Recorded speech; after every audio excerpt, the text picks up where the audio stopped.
یا پھر حضرت ہارون علیہ السلام جیسی بڑی ہستیوں کے تبرکات موجود ہیں۔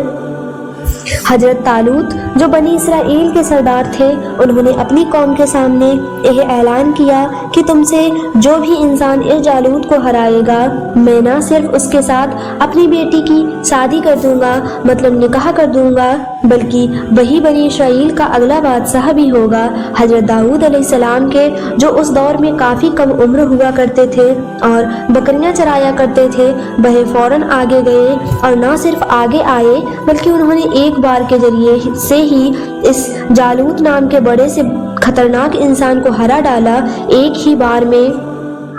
یہ زمین پر جا گرا۔ نتیجہ یہ ہوا کہ فلسطین لوگ جنگ ہار گئے اور فلسطینیوں کو اپنی زمین بنی اسرائیل کو دینا پڑی۔ وعدے کے مطابق حضرت طالوت کی طرف سے بنی اسرائیل کے اگلے بادشاہ بھی حضرت داؤد علیہ السلام بنے، اور حضرت داؤد علیہ السلام اس علاقے پر اپنی نہ صرف ایک عظیم الشان بلکہ طاقتور سلطنت قائم کی۔ یاد رہے دوستو کہ حضرت داؤد علیہ السلام کے دور تک بھی ان سبھی لوگوں کی جو شریعت تھی وہ حضرت موسیٰ علیہ السلام کی ہی شریعت تھی اور یہ تورات کو ہی فالو کیا کرتے تھے۔ حضرت داؤد علیہ السلام نے ہی پہلی بار بنی اسرائیل کے لیے ایک ایسی مسجد کو تیار کروایا کہ جس میں خاص طور پر عبادت وغیرہ کی جا سکے، اور اسی بلڈنگ کے اندر ہی اس تابوت سکینہ کو بھی رکھا گیا کہ جو بہت زیادہ مقدس اور پوتر سمجھا جاتا تھا۔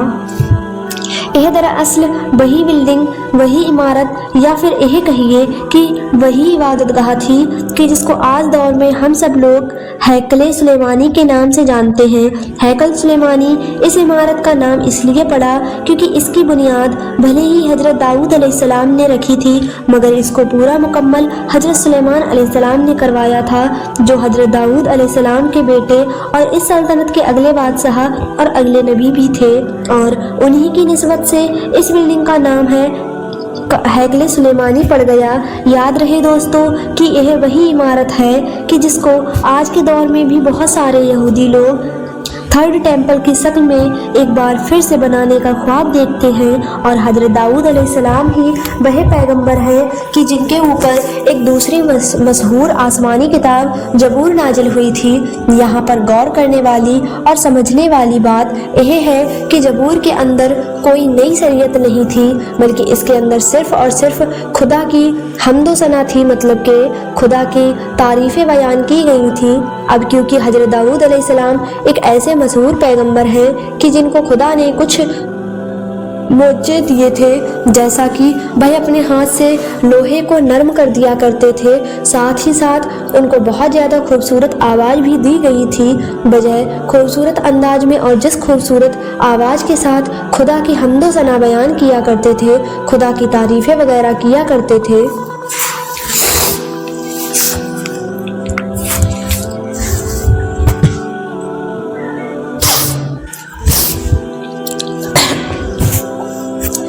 اس طرح سے اتہاس میں نہ تو پہلے کسی نے کی تھی اور نہ ہی کوئی بعد میں کر پایا۔ زبور نام کی اس کتاب کے نازل ہونے کے بعد بنی اسرائیل کو باقاعدہ طور پر خدا کی حمد ثنا اور خدا کی عبادت کرنے کا طریقہ سکھایا گیا تھا۔ جب بھی حضرت داؤد علیہ السلام اپنی آواز میں زبور کی تلاوت کیا کرتے تھے تو تمام پہاڑ، آسمان اور ندیاں وغیرہ آپ کے ساتھ جھومنے لگتے تھے۔ انسان تو انسان، پرندے بھی آپ کی تلاوت کو سنا کرتے تھے، اور لوگوں کو یہ محسوس ہوا کرتا تھا کہ مانو وہ دنیا میں ہی جنت کی آواز سن رہے ہیں۔ مگر دوستو، جیسا کہ میں نے آپ کو پہلے ہی بتایا کہ زبور نام کی اس کتاب میں کوئی نئی شریعت نہیں تھی، نہ تو اس کے اندر شریعت کے احکام موجود تھے اور نہ ہی دوسری آسمانی کتابوں کی طرح اس میں تاریخ مطلب کہ اتہاس موجود تھا، اور نہ ہی اس کے اندر پیشن گوئی موجود تھی۔ اس کتاب کے ذریعے سے کسی نئی شریعت کی بنیاد نہیں رکھی جا سکتی تھی، اور یہی وجہ ہے کہ حضرت داؤد یا پھر حضرت سلیمان علیہ السلام کے دور میں بھی تورات کو ہی فالو کیا جاتا تھا، اور حضرت موسیٰ علیہ السلام کی شریعت ہی لمبے وقت تک چلتی رہی تھی۔ زبور کے اندر تو صرف اور صرف خدا کی تعریف مطلب کہ خدا کی حمد ثنا موجود تھی۔ حضرت داؤد علیہ السلام کے چلے جانے کے بعد وہ خاص اور خوبصورت آواز تو نہیں رہی، مگر زبور کا جو کلام تھا وہ یہودیوں کے پاس موجود رہا، اور اس کو خدا کی عبادت کے لیے ہیکل سلیمانی میں پہلے بھی پڑھا کرتے تھے اور آج بھی پڑھتے ہیں۔ ہاں، وہ بات الگ ہے کہ لمبا وقت گزر جانے کی وجہ سے اور پیڑھی در پیڑھی گزر جانے کی وجہ سے وہ کلام آج اپنی اصلی حالت میں موجود نہیں ہے، نہ تو وہ مکمل ہے، اور جو موجود بھی ہے اس میں بھی ظاہر ہے کافی کچھ بدل چکا ہے۔ دوستو، آپ لوگوں نے اکثر بات چیت میں اولڈ ٹیسٹامنٹ یا پھر نیو ٹیسٹامنٹ وغیرہ کا نام کافی سنا ہوگا، تو میں آپ کو بتا دوں کہ حضرت موسیٰ علیہ السلام کے اوپر نازل ہونے والی کتاب تورات اور ان سے پہلے کی بھی جو نبی اور رسول تھے جن کے اوپر خدا کی طرف سے کچھ صحیفے وغیرہ نازل کیے گئے تھے، ان سب کو ملا کر اور حضرت داؤد علیہ السلام پر نازل ہونے والی کتاب زبور کو بھی ملا کر ان ساروں کو ہی اولڈ ٹیسٹامنٹ کا نام دیا جاتا ہے۔ اسی طرح سے حضرت عیسیٰ علیہ السلام کے اوپر نازل ہونے والی کتاب انجیل اور ان کے ہامباریوں کے خطوط اور ان سے ملی جلی جو کچھ اور کتابی نسخے ہیں ان سبھی کو ملا کر نیو ٹیسٹامنٹ کا نام دیا جاتا ہے۔ دوستو، اب آپ لوگوں کو سمجھ آ چکا ہوگا کہ آخر آج کے دور میں ہم لوگوں کو زبور کو ماننے والے لوگ کیوں نہیں دکھائی دیتے ہیں، کیونکہ زبور کوئی شریعت کی کتاب نہیں ہے اور اس کے اندر تو خدا کی حمد و ثنا بیان کی گئی ہے، اور خدا کی عبادت اور خدا کی تعریف تو ظاہر ہے دنیا کا لگ بھگ ہر مذہب اور ہر فرقہ کرتا ہے۔ فی الحال اگر بات کریں اتہاس کی تو حضرت داؤد علیہ السلام اور حضرت سلیمان علیہ السلام کے چلے جانے کے بعد اب بنی اسرائیل مطلب کہ یہودیوں میں دھیرے دھیرے بگاڑ آنے لگا ہے۔ یہ لوگ جادو ٹونا، سود خوری اور ظلم وغیرہ میں پڑ گئے تھے۔ اس کے علاوہ یہ لوگ پیسوں